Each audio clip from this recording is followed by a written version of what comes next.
Bueno, pensemos por un momento en nuestro lugar en el universo. O sea, el cosmos es un lugar inmenso, frío, implacable y totalmente vacío, Sí, un sitio bastante inhóspito, la verdad. ya ves. Y sin embargo, si lo analizamos desde una perspectiva puramente estadística y astrofísica, pues nos ofreció una lección fascinante. Resulta que la tolerancia hacia las ideas de los demás no es simplemente una convención social o algo moral. Claro, no es solo ser buena persona. Exacto, sino que bien podría considerarse una deducción termodinámica y científica totalmente ineludible. Ostras, es que dicho así suena muy potente. Es que lo es. Hoy en nuestro análisis a fondo vamos a conectar las máquinas más complejas jamás construidas por el ser humano con la empatía más radical. Y todo esto sale de un documento realmente peculiar. Es un punto de partida súper provocador. Y a ver, francamente, el material que tenemos hoy sobre la mesa exige exactamente ese nivel de profundidad. Totalmente. Estamos ante un archivo PDF, de cultura estética o de diseño en nada, y está titulado de una manera que funciona casi como un filtro. O sea, se llama solo para curiosos.pdf. Ya desde el nombre te está retando un poco, ¿no? Sí, sí, sí. Y lo primero que aparece al abrir este archivo es una imagen imponente. Una enorme pizarra verde de estas clásicas de colegio. De las de tiza de toda la vida. Exacto, cubierta de extremo a extremo por fórmulas matemáticas súper complejas, esquemas de física teórica, y en el centro hay una sola palabra en mayúsculas. Física. Esa imagen de la pizarra funciona, la verdad, como un reto intelectual en toda regla. Para los que disfrutamos desentrañando cómo funciona la realidad, es una invitación irresistible a meterse de lleno en el misterio. Total. El autor del texto, que firma al final como Mauricio Vargas, pues utiliza esta imagen para marcar el terreno desde el minuto uno. El objetivo de este documento no es simplemente repasar unas cuantas ecuaciones para aprobar un examen. No, que va. No van por ahí los tiros. Que va.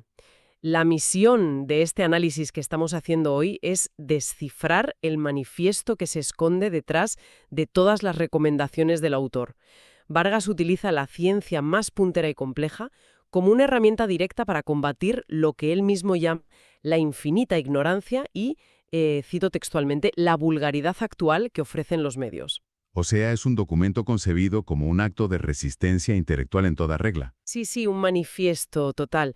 Vale, vamos a desgranar esto porque en un entorno donde la información nos suele llegar súper fragmentada y simplificada hasta perder todo su significado, este texto propone una vía alternativa. Claro, ofrece una base de conocimiento fundacional, pero a cambio exige un compromiso cognitivo real. O sea, nos empuja a mirar más allá de lo evidente y a construir una comprensión sólida desde los cimientos mismos de la materia. Y esos cimientos son literalmente el punto de partida del documento. En la primera página, el texto nos sumerge de lleno en los bloques de construcción de la realidad. Enumera una serie de recursos que abordan la vanguardia de la física moderna. Sí, es una lista bastante intensa. Ya te digo.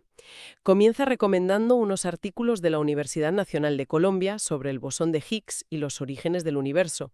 Acto seguido nos manda a una conferencia del físico John Ellis, que se titula Los secretos oscuros del universo, y añade un documental sobre el gran colisionador de hadrones, del CERN. Madre mía, casi nada para empezar. Y espera que hay más.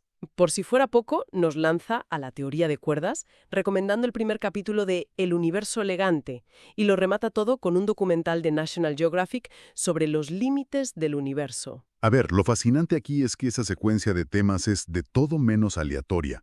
El autor está trazando un arco cognitivo muy específico que va desde lo más subatómico hasta lo inmensamente cósmico. A mí se me ocurre una analogía para visualizar esta lista de temas. A ver qué te parece. A ver, dime. Es como si el autor nos hubiera entregado los planos de construcción de un rascacielos gigantesco, un edificio monumental. ¿Vale? Pero nos obligara a empezar la obra mirando con un microscopio el cemento a nivel subatómico. O sea, estudiando el bosón de Higgs y el LHC antes de dejarnos ver la forma del edificio entero. Ostras, es una analogía perfecta. Porque tomemos como ejemplo precisamente el bosón de Higgs y el gran colisionador de hadrones, el famoso LHC, en Suiza. El túnel este enorme, ¿no? Exacto. El documento no nos manda a investigar esto solo por curiosidad técnica o para saber cómo funciona una máquina grande. Nos pide que entendamos el mecanismo subyacente de nuestra propia existencia. O sea, el campo de Higgs es esencialmente lo que otorga masa a las partículas fundamentales. Claro. Y si ese campo no existiera, pues las partículas que nos componen a nosotros volarían a la velocidad de la luz. Madre mía. Sí, sí, sin llegar a agruparse jamás para formar átomos, estrellas o, bueno, seres humanos. Es decir, nos obliga a entender por qué existimos en un sentido puramente físico y mecánico antes de siquiera preguntarnos por nuestro propósito filosófico o algo así. Y para llegar a esa comprensión del bosón de Higgs, el ser humano tuvo que construir un anillo subterráneo de 27 kilómetros de circunferencia, que es el LHC. Una locura de ingeniería. Total. Y allí aceleramos protones a velocidades cercanas a la de la luz y los hacemos chocar. Básicamente recreamos en fracciones de segundo y a escala microscópica las condiciones exactas que existían instantes después del Big Bang. Y ese es justo el puente hacia el siguiente concepto que introduce el autor, que es la teoría de cuerdas. Porque, claro, una vez que comprendemos que el universo a gran escala, con su gravedad y sus galaxias supermasivas, parece funcionar con reglas completamente distintas a las del caos impredecible del mundo subatómico. Que es un poco la gran paradoja de la física, ¿no? Exactamente. Pues ahí surge la necesidad imperiosa de encontrar una teoría unificadora. La física busca, en palabras del propio documento, una nueva física más allá del universo como lo conocemos. Claro. Y la teoría de cuerdas sugiere que esas partículas elementales no son puntitos indivisibles como nos enseñaban en el cole, sino que son diminutos filamentos de energía vibrando en múltiples dimensiones. O sea, si cambias la partícula. Eso es. Todo el cosmos sería bajo esta lente pues, una inmensa sinfonía cósmica. Qué bonito y qué complejo a la vez. O sea, para visualizar cómo operan estos saltos de escala en el documento, pensemos en el universo como si fuera una fotografía digital monumental de una resolución inabarcable que nos muestra un paisaje de millones de galaxias. Vale, te sigo. Lo que hace este documento es prohibirnos mirar la imagen completa al principio. En su lugar nos obliga a hacer zoom hacia adentro hasta aislar un único y minúsculo píxel. Nos hace estudiar cómo se enciende ese píxel de luz cuántica que vendría a ser la física de partículas en el CERN que hablábamos. Claro, claro. Y solo cuando entendemos que la imagen inmensa está totalmente condicionada por el comportamiento de cada uno de esos píxeles microscópicos, pues es entonces cuando nos permite alejar la vista para observar los límites del universo que menciona el documental de National Geographic. Lo infinitamente grande y lo infinitamente pequeño responden exactamente a las mismas leyes. Y esa interconexión es la clave epistemológica de toda esta primera parte. Al forzarnos a reconciliar la mecánica más íntima de las partículas con los límites inabarcables del cosmos, el autor está desmantelando nuestra percepción humana de toda la vida. Totalmente. Porque nuestra experiencia diaria, o sea, lo que tocamos y vemos cada día, es solo una franja, en plan minúscula, de la realidad. El documento nos enseña que la verdadera naturaleza del universo opera en frecuencias cuánticas que son invisibles, o en escalas cosmológicas que, bueno, escapan totalmente a nuestra intuición. Pero a ver, aquí hay algo que me choca bastante y que supone un giro argumental fascinante en el texto. Y aquí es donde se pone realmente interesante. A ver, dime. Venimos de desgranar los campos cuánticos, de hablar de colisiones de partículas en túneles subterráneos en Suiza, de matemáticas inflexibles que no admiten ningún tipo de subjetividad. O sea, es un enfoque puramente mecanicista y frío, ¿no? Sí, matemáticas puras y duras. Pues de repente, en la segunda parte, el autor introduce a la figura del famosísimo astrofísico Carl Sagan y cita unas palabras suyas que apelan directamente a la experiencia física y a la emoción. Es un contraste brutal, sí. Es que Sagan describe la contemplación del cosmos diciendo que sentimos, y cito, un cosquilleo, nos llena los nervios, una voz muda, una ligera sensación como si de un recuerdo lejano o como si cayéramos desde una gran altura se tratase. Qué maravilla de cita. Es preciosa. Y es más, el autor incluye un enlace catalogado en mayúsculas como Algo para el alma, que resulta ser la música del compositor Vangelis para la mítica serie Cosmos en HD. Entonces mi pregunta es, ¿no resulta súper contradictorio pasar de la física empírica más dura del CERN a hablar de repente del alma y de cosquilleos en el estómago? Ya, Parece como que el rigor científico se diluye de pronto en una especie de misticismo, ¿no te parece? A ver, es una aparente contradicción sin duda, yo también lo pensé, pero si conectamos esto con la imagen general y lo analizamos un poco más de cerca, descubrimos que no hay una ruptura real, sino una evolución lógica del pensamiento. ¿Ah, sí? ¿Cómo es eso? Pues el texto argumenta de forma implícita que la verdadera comprensión científica de esa inmensidad no anula para nada la emoción humana. Todo lo contrario, es la única fuente capaz de justificarla y de amplificarla de verdad, Adora. Y esto cristaliza de forma perfecta en la segunda gran cita de Carl Sagan, que incluye el documento y que viene acompañada de una imagen. Ah, sí, la de la tolerancia. Esa misma. La cita dice, cada uno de nosotros es una preciosidad en una perspectiva cósmica. Si alguien discrepa de tus opiniones, déjalo vivir. En un trillón de galaxias no hallarías otro igual. Uf, es una afirmación que tiene un peso descomunal. O sea, entender que en la inmensidad de un trillón de galaxias literales no hay ni un solo ser idéntico pone nuestra propia existencia en una balanza completamente nueva. Y esto responde a la pregunta de por qué el texto enlaza de repente la termodinámica y el espacio profundo con algo tan humano como la tolerancia. Claro, todo encaja. Lo que vemos aquí es la construcción de una empatía radical, pero que se deriva estrictamente del método científico. O sea, cuando el documento nos hace estudiar el colisionador de partículas y los límites fríos del universo, lo que está haciendo es demostrarnos lo increíblemente inhóspito que es el cosmos. Sí, que estamos solos en medio de la nada, básicamente. Exacto. La vida biológica consciente es una anomalía estadística casi imposible. Es un frágil equilibrio de la materia en un universo que está regido por la entropía en la destrucción. Por lo tanto, respetar a alguien que opina de forma diferente deja de ser un simple acuerdo social de, bueno, vamos a llevarnos bien. Ya no es solo educación o moralidad. Eso es. Se convierte en una deducción lógica basada en la pura astrofísica. Somos auténticas rarezas termodinámicas en medio de una oscuridad infinita. Así que intentar silenciar o destruir a otra conciencia solo por una divergencia de opinión es fundamentalmente un desperdicio de proporciones cósmicas. Qué fuerte. Es una manera totalmente revolucionaria de enfocar los conflictos del día a día. O sea, si uno comprende plenamente que es como la única flor que ha logrado brotar en un desierto estéril del tamaño de 1.000 millones de planetas, pues el único impulso lógico es proteger cualquier otra flor que te encuentres. Totalmente. Da igual como sea. Claro, independientemente del color de sus pétalos o de hacia dónde esté mirando. El vértigo del que hablaba Sagan, esa sensación literal de caer desde una gran altura, no es un sentimiento esotérico ni racional, es la respuesta fisiológica y psicológica completamente natural de una mente que acaba de asimilar su posición. Una posición infinitesimal. Exacto, infinitesimal, pero absolutamente única en todo el tablero del universo. Y fíjate, es precisamente esa sensación de vértigo cósmico lo que sirve de catalizador perfecto para el último gran tema de este manifiesto. Porque claro, después de deconstruir la materia en Suiza y de fundamentar nuestra empatía en la vastedad inabarcable de las galaxias, el autor aborda el problema de cómo gestionamos y sobre todo cómo transmitimos ese conocimiento en nuestra sociedad. El tema de la educación. Eso es. Y para articular esta crítica, el documento incorpora una imagen del pensador Jiddu Krishnamurti, junto con una cita que la verdad redefine por completo el propósito del aprendizaje. Sí, las palabras de Krishnamurti, que están incluidas en la fuente, son muy tajantes.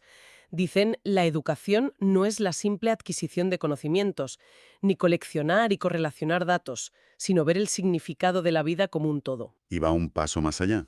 Sí, sí. A continuación, en la misma cita, se advierte sobre el peligro enorme de las visiones fragmentadas, afirmando que el todo no se puede entender desde un solo punto de vista. Algo que, según las palabras exactas elegidas por el autor, es precisamente lo que intentan imponer los gobiernos, las religiones organizadas y los partidos autoritarios. Y a ver, antes de seguir, es súper importante hacer un inciso aquí para mantener la total neutralidad que nos caracteriza. Claro, claro, es fundamental dejar eso claro. Nosotros simplemente estamos transmitiendo la filosofía y las palabras exactas que expone la cita de la fuente.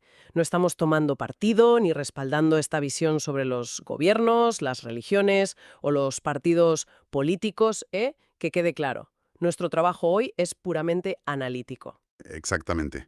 Nosotros solo somos los mensajeros del texto. Y volviendo al análisis, es muy revelador cómo el texto utiliza esta filosofía para cuestionar directamente las narrativas prefabricadas y el adoctrinamiento institucional que menciona la fuente. Sí, Al incluir esta cita de Krishnamurti, el documento subraya que esas estructuras de poder a menudo se benefician de dar una visión fragmentada de la realidad.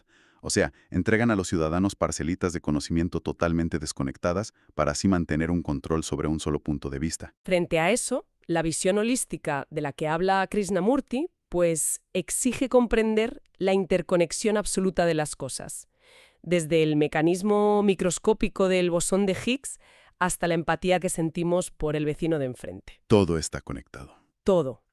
Pero a ver, entiendo el valor de esa visión holística, ¿eh? Me parece genial.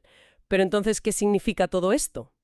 Porque aquí surge una paradoja metodológica monumental que no podemos pasar por alto. A ver, sorpréndeme. Pues que Krishnamurti dice explícitamente en la cita que la educación no consiste en coleccionar y correlacionar datos. Sin embargo, si nos detenemos un segundo a observar la estructura anatómica del propio PDF que estamos analizando, Ay, amigo, claro. es que es literalmente una colección de datos. O sea, es una lista súper curada de enlaces de YouTube, de artículos académicos, de citas y de documentales. Entonces, ¿cómo se resuelve esta hipocresía aparente en el documento? Nos está entregando el autor una recolección de datos para convencernos precisamente de que no debemos dedicarnos a recolectar datos. Ostras, esto plantea una pregunta súper importante, y es una observación brillante por tu parte. Parece una hipocresía estructural de manual, hasta que analizamos con lupa el párrafo final que está escrito por el propio Mauricio Vargas. ¿Vale? ¿Qué dice ahí? Pues él toma la palabra directamente para advertir que el contenido de su documento es solo, y cito, material básico para indagaciones previas, dirigido a quienes buscan escapar de la superficialidad mediática. Pero la resolución a esta gran paradoja que planteas está en una instrucción muy explícita que da. Dice: cada uno lo dosificará y descubrirá la mejor jerarquía para digerir la majestuosidad de la ciencia. Ah, vale, vale. O sea que la clave está en el proceso interno de digestión de esa información. No te ofrece un conocimiento ya masticado ni te impone una conclusión. Exactamente, esa es la madre del cordero. El autor te proporciona los ladrillos de información pura, los enlaces, los artículos, pero se niega en rotundo a construirte la casa. Te da los materiales y búscate la vida. ¿Esto es? Si él hubiera redactado un ensayo lineal concluyendo con una verdad absoluta sobre cómo funciona el universo de la A a la Z, pues estaría actuando de la misma forma dogmática que está criticando en la cita de Krishnamurti. Totalmente, se convertiría en aquello que critica. Claro. Al decir que cada persona debe dosificar y descubrir su propia jerarquía, está delegando toda la responsabilidad cognitiva. Entregar los datos no es la educación. La educación real es el esfuerzo mental. Es el dolor intelectual que experimenta uno mismo al intentar conectar la física cuántica del CERN con el cosquilleo emocional del que habla Carl Sagan. O sea, nos da el mapa, pero el acto de ponerse a caminar y perderse por el territorio es algo totalmente intransferible. Ostras, qué buena reflexión. Y esa insistencia en el esfuerzo activo se refleja también en la forma misma del documento, ¿no? Vargas incluye una advertencia final en la que declara: no le doy importancia alguna a la presentación de este texto, en colores o estilo.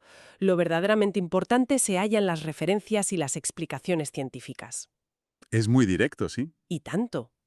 Y justifica esta aridez visual argumentando que nos encontramos en un mundo donde se pone hincapié en las cosas superfluas y lo esencial brilla por su ausencia. Es un rechazo frontal y muy deliberado a la economía de la atención en la que vivimos. O sea, en la cultura digital de hoy, el contenido suele venir envasado en formatos de 15 segundos, llenos de estímulos visuales, cortes súper rápidos, música estridente de fondo. Todo para mantener el cerebro enganchado a base de dopamina artificial. Exacto, todo artificial. Pues este documento hace exactamente lo opuesto. Su presentación, que es plana y casi te diría que hostil, actúa como un filtro natural.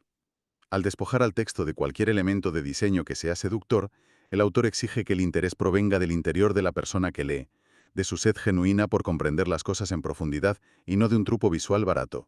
Es una criba total, sí. Es una declaración de principios. Nos dice que la majestuosidad del universo y de la ciencia se sostiene por su propio peso intelectual sin necesidad de ponerle purpurina ni adornos. Ya ves. Y la verdad es que revisar el arco completo de este documento PDF, que a simple vista parece tan modesto, pues resulta ser un ejercicio asombroso de perspectiva. Todo comenzó colocándonos frente a una pizarra verde que imponía bastante y llevándonos al subsuelo de Suiza para desarmar la materia hasta sus componentes más diminutos. En el CERN, claro. Eso es. Y desde ahí, apoyados en la visión poética de Carl Sagan, fuimos proyectados de golpe hacia los límites del espacio exterior, descubriendo que esa abrumadora improbabilidad estadística de que existamos en un trillón de galaxias es de hecho la base científica definitiva para practicar la tolerancia y la empatía radical con nuestros semejantes. Y fíjate cómo el viaje culmina regresando de nuevo a nuestra escala humana, a nuestro día a día, de la mano de Krishnamurti, advirtiéndonos sobre los peligros de heredar visiones fragmentadas del mundo a través de instituciones dogmáticas. La propuesta final de todo este texto es que ante el ruido constante y la superficialidad absoluta de la era de la sobreinformación, el único antídoto que nos queda, El único válido, vaya. eso es asumir la ardua responsabilidad de sintetizar nosotros mismos nuestra propia comprensión del todo. Un esfuerzo que, oye, es súper desafiante, pero que te recompensa con esa conexión profunda y trascendental que describía Sagan también. Lo cual requiere, pues, sentarse en silencio, apagar el móvil, enfrentarse a artículos académicos que desafían nuestra intuición diaria sobre cómo funciona el espacio y el tiempo y reflexionar horas hasta encontrar el hilo conductor por uno mismo. Así es, no hay atajos. ¿Ninguno? Y esto nos lleva ya al cierre del documento, que encierra un último mensaje que a mí personalmente me parece profundamente provocador. Después de haber comisariado este vasto compendio de enlaces sobre la historia del cosmos, la física de partículas y la educación holística, Mauricio Vargas, el autor, no añade ningún título académico grandilocuente junto a su firma. Podría haber puesto doctor en no sé qué, pero no. ¿Qué va? En absoluto. En lugar de eso, elige definirse a sí mismo con una frase de una humildad que es sobrecogedora. Se despide firmando como una partícula de polvo en el infinito mar de incertidumbre. Es una firma que resume de un plumazo y encarna toda la filosofía que acaba de exponer a lo largo de los enlaces. Sí, y es una firma que le da la vuelta por completo a la narrativa tradicional con la que siempre nos acercamos al aprendizaje de las ciencias. Desde pequeños nos enseñan en el colegio a acumular datos para obtener certezas, para encontrar la respuesta definitiva a las cosas y erradicar toda duda. Claro, aprobar el examen y listo. Exacto. Pero si una persona que ha asimilado las teorías más sofisticadas de la humanidad sobre la mecánica del universo y la inmensidad de las galaxias llega a la conclusión final de que sigue siendo solo polvo en un mar de incertidumbre, Ostras, es que te rompe los esquemas. pues sí, quizás debamos replantearnos nuestra relación misma con el conocimiento. Tal vez la verdadera misión de adentrarse en la física más compleja no sea encontrar una fórmula mágica que elimine nuestra ignorancia de un plumazo y nos otorgue un control absoluto sobre la naturaleza. A lo mejor va por otro lado. Quizás el propósito fundamental de asomarse a través de los microscopios cuánticos y de los telescopios espaciales sea simplemente aprender a sentirnos profundamente cómodos y maravillados habitando dentro de esa misma e insondable incertidumbre. Un misterio que, lejos de empequeñecernos o de darnos miedo, en realidad nos conecta a todos. Qué gran reflexión para terminar. Y con este pensamiento nos despedimos por hoy. Muchísimas gracias por acompañarnos y hasta nuestra próxima inmersión a fondo.